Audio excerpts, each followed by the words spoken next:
साधक मित्रों, आओ आज हम भगवान की वाणी से जो जातक कथा उन्होंने कही उससे यह जाने कि कुशीनारा को भगवान ने अपने महापरिनिर्वाण के लिए क्यों चुना। भगवान ने आनंद को इस विषय में एक जातक कथा कही। उस जातक कथा को हमारे आदरणीय गुरुदेव सत्यनारायण जी गोयंका ने शब्द रूप हिंदी में हमारे लिए प्रस्तुत किया। वह महासुदर्शन कथा, पाली सुदर्शन, महासुदर्शन कथा। आइए स्थान महात्म्य को जाने ताकि हमारी श्रद्धा और ज़्यादा बढ़े, हमारा विश्वास और ज़्यादा बढ़े और हम ध्यान में और प्रगति करें और एक हम इच्छा भी करें कि हम भी जाकर कुशीनगर में जहाँ भगवान का महापरिनिर्वाण हुआ, वहाँ जो धम्मकाया केंद्र है हमारा, गुरुदेव ने हमारे लिए ध्यान के लिए बनाया है, तो वहाँ जाकर ध्यान करें और वहाँ की धर्म की तरंगों का अनुभव लें। तो आइए महासुदर्शन कथा। आयुष्मान आनंद ने भगवान से कहा, भंते, इस छोटे से जंगली कस्बे में भगवान परिनिर्वाण को प्राप्त न हो। भंते, भगवान चंपा, राजगढ़, सावथी, साकेत, कौसंबी, वाराणसी जैसे महानगर में परिनिर्वाण को प्राप्त हो। वहाँ बहुत से महाधनी क्षत्रिय, महाधनी ब्राह्मण, महाधनी गृहपति जो कि भगवान के भक्त हैं, वे तथागत के शरीर की पूजा करेंगे। यह अहोभाव आनंद को लगता है कि मैक्सिमम लोग, ज़्यादा से ज़्यादा लोग भगवान के महापरिनिर्वाण का दर्शन पूजन कर सके। यह उसकी आंतरिक इच्छा उसने भगवान के सामने प्रकट की। तो भगवान क्या कहते हैं, आनंद ऐसा न कहो, ऐसा न कहो आनंद, इस स्थान को छोटा न समझो, इसका अतीत बहुत ही समृद्ध, महान और गौरवशाली रहा है। आनंद पूर्व काल में महासुदर्शन नामक एक महान क्षत्रिय सम्राट इस क्षेत्र का शासक था। आज के कुशीनारा को तब कुशावती नाम से पुकारते थे। कुशावती उस राजा की राजधानी थी, अति विस्तृत, समृद्ध और उन्नतिशील, यानी कि सुजलाम सुफलाम मलयज शीतलाम, सभ्य एवं सुसंस्कृत नागरिकों की आबादी से गुलजार थी।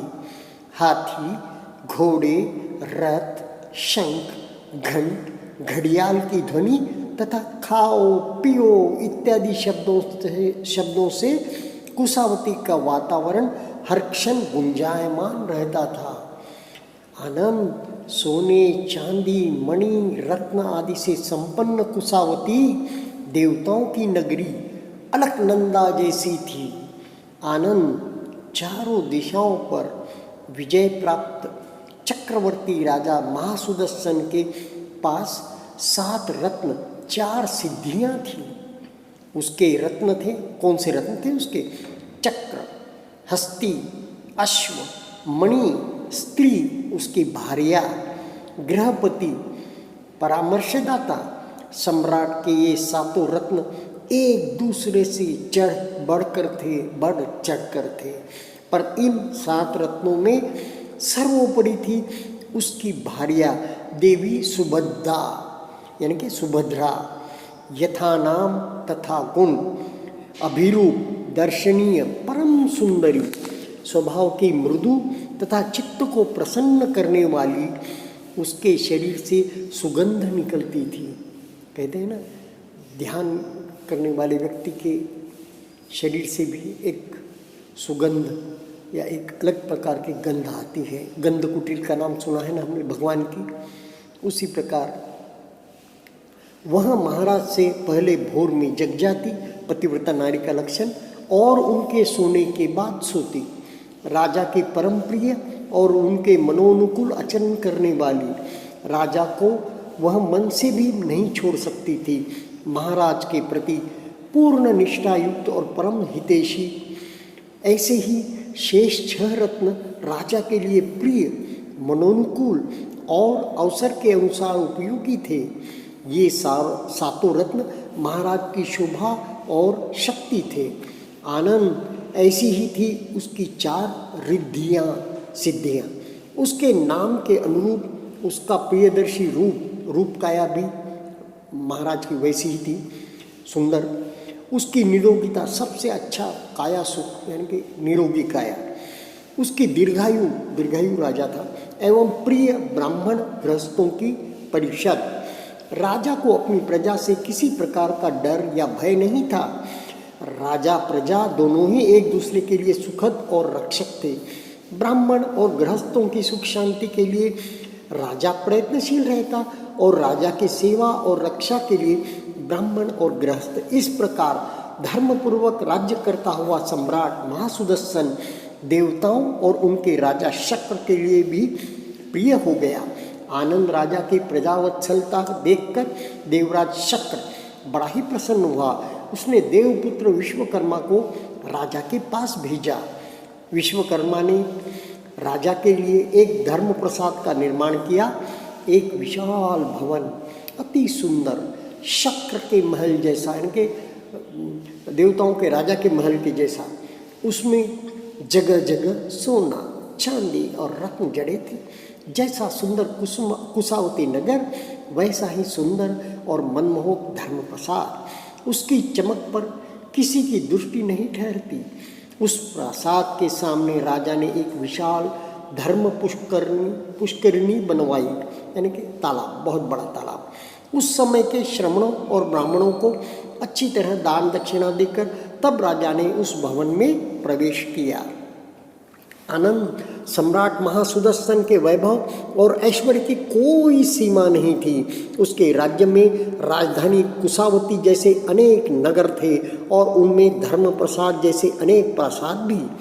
सभी महल अच्छी तरह सुसज्जित और अलंकृत थे, पर अपार धन धान्य, चतुरंगिनी सेना से युक्त विशाल साम्राज्य और सुभद्रा देवी जैसी रूपवती रानी के होते हुए भी महासुदर्शन के मन में यह विचार आया, यह सारी धन दौलत, पौरुष प्रताप, यश कीर्ति मेरे किन सत्कर्मों का फल है। राजा यानी कि आत्मनिरीक्षण करता है और वह साधक है, पुण्य पारमियाँ जानता है कि किस पुण्य पारमी के फल स्वरूप मुझे यह सब मिला है। तो यह सब नश्वरता भी उसे उस वक्त उसकी समझ में आती है, अनित्य बोध जागता है और राजा स्थित प्रज्ञ होकर सोचता है, पुण्यों का फल मैं भोग रहा हूँ। निश्चय ही यह मेरे संयम, नियम, दान दक्षिणा और क्षमा दया का परिणाम है। पुण्य पारमिताओं को राजा याद करता है, कि राजा आत्मनिरीक्षण करता है समय समय पर। राजा ने अपने भोगों पर विचार किया, बस अब मुझे अपने भोगों पर संयम करना है। राग, द्वेष, काम, क्रोध, लोभ, मोह पर नियंत्रण करना है। भोग में अनेक बुराइयां देखकर महासुदर्शन ने उनसे विरत होने का दृढ़ निश्चय किया, यानी कि शील सदाचार में बहुत कड़ाई से पालन करने का निश्चय किया। राजा राजप्रसाद का त्याग कर वे धर्म प्रसाद में चले गए। वहाँ एकांत में बैठते ही उनके पूर्व जन्मों के संस्कार के फलस्वरूप उनका चित्त समाहित होने लगा। शीघ्र ही वह वितर्क विचार सहित विवेकजन्य प्रीति सुख वाले प्रथम ध्यान को प्राप्त हो गए। फिर क्रमशः द्वितीय, तृतीय और चतुर्थ ध्यान का अवगाहन करते हुए मैत्री युक्त चित्त को प्राप्त हो विहरने लगे। ध्यान की गहराइयों में प्रवेश करने पर उनका चित्त मैत्री, करुणा, मुदिता और उपेक्षा से व्याप्त होने लगा। इस प्रकार महाराज ब्रह्म विहार में विचरण करने लगे।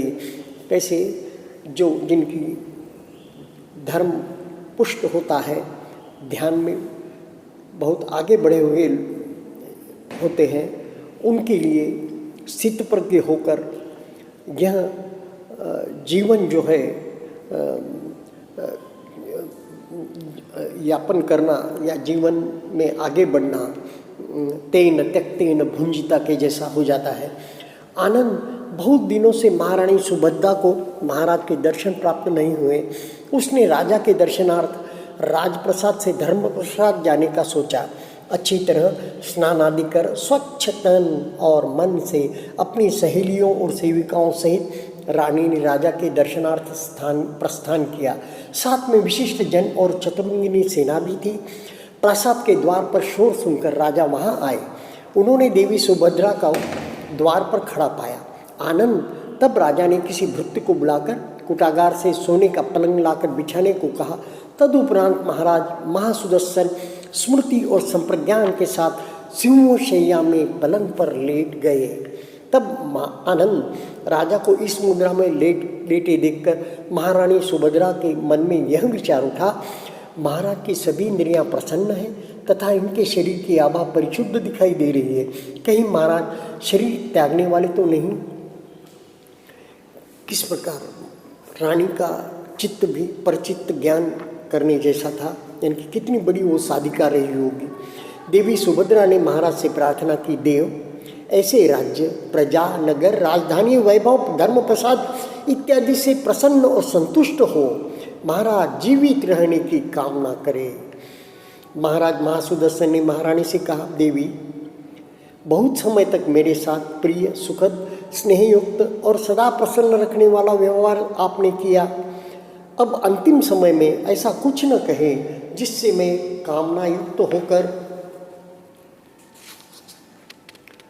शरीर त्याग करूं। कामना युक्त मृत्यु निंदनीय होती है। अब देवी आप ऐसा व्यवहार करें जिससे मैं कामना मुक्त और निर्लिप्त होकर शरीर छोड़ सकूं। अंतिम क्षण बहुत महत्वपूर्ण होते हैं और विपश्ची साधक को उस वक्त विपश्यना की ही याद आती है और विपश्यना संवेग शुरू हो जाता है। काया और मन चित्त पर अनित्य बोध जागता है, उदयव्यय का बोध होता है। यहाँ भी वही हो रहा था। ऐसा सुनकर महारानी रो पड़ी, फिर आंसू पोंछकर बोली, हे देव, सभी प्रियों से निर्लिप्त, अनासक्त, निसंग तथा जीवित रहने की कामना का भी मन से त्याग कर दे। देव आप कामना मुक्त होकर प्राण न त्यागे, कामना युक्त होकर प्राण न त्यागे, कामना मुक्त होकर ही आप प्राण त्यागे। इस प्रकार वह भी मंगल मैत्री देने लगती है राजा को। आनंद तब कुछ ही देर बाद राजा की मृत्यु हो गई। शरीर त्याग के समय उसे थोड़ी सी पीड़ा हुई। मृत्यु के उपरांत सद्गति को प्राप्त हो राजा महासुदर्शन ब्रह्मलोक में उत्पन्न हुआ। आनंद हो सकता है कि तुम्हें ऐसा लगे कि उस समय महासुदर्शन राजा कोई और था, तो आनंद नहीं, तुम्हें ऐसा नहीं समझना चाहिए। मैं ही उस समय राजा महासुदर्शन था। वह विशाल साम्राज्य, उसके समृद्ध नगर, धन, वैभव, कुशावती राजधानी, सब कुछ मेरे ही अधीन था। पूर्व जन्मों में इस स्थान पर 6 बार मेरी मृत्यु हो चुकी है। भगवान ने क्यों महापरिनिर्वाण के लिए संबुद्धि प्राप्ति के बाद इस स्थान को चुना, इसमें इसका रहस्य है। 6 बार भगवान वहाँ पर शरीर त्याग चुके हैं। देखो आनंद, वे सभी संस्कार, संस्कृत वस्तुएं क्षीण हो गए, निरुद्ध हो गए। आनंद, इसी तरह सभी संस्कार अनित्य है, सभी संस्कार अध्रुव, विनाशी, अस्थायी है। आनंद, इसलिए इन संस्कारों की कामना व्यर्थ है, उनमें राग करना, आसक्त होना व्यर्थ है, उनसे मुक्त हो जाना ही परम सुख है। आनंद, यह 7वीं बार इस स्थान पर तथागत का देहपात होगा। मैं देवताओं सहित समग्र लोक में ऐसा कोई स्थान नहीं देखता जहाँ तथागत का 8वां देहपात हो सके। भगवान ने यह कह सुगत ने फिर कहा, अनिच्चावत संहारा उपाद वैधम्मिनो उपजित्वा निरुज्जन्ति ते समूप समो सुखो। सचमुच सारे संस्कार अनित्य ही तो है। उत्पन्न होने वाली सभी स्थितियाँ, वस्तु, व्यक्ति अनित्य ही तो है। उत्पन्न होना और नष्ट हो जाना यह तो इनका धर्म ही है, स्वभाव ही है। विपश्यना साधना के अभ्यास द्वारा उत्पन्न होकर निरुद्ध होने वाले इस प्रपंच का जब पूर्णतया उपशमन हो जाता है, पुनः उत्पन्न होने का क्रम समाप्त हो जाता है, उसी का नाम परम सुख है, वही निर्वाण सुख है। दिग्गनिकाय के 2.3, 241, 272 से यह लिया गया है। महासुदर्शन सुत्त निश्चय ही विकृत वस्तु का उत्पत्ति मृत्यु स्वभाव, इस प्रपंच के शमन से ही सच्चा सुख प्राप्त होता है। गुरुदेव के प्रति हम मंगल मैत्री मंगल कामना करते हैं, माता जी के प्रति भी करते हैं। और मैं एक कामना इच्छा प्रकट करूँगा कि सभी साधकों को धम्म काया जाकर, धम्म जननी जाकर, बोध गया जाकर और सारनाथ जाकर तपने का, तप करने का, साधना करने का, विपश्यना ध्यान साधना करने का अवसर प्राप्त हो। आप सभी का मंगल हो। धन्यवाद।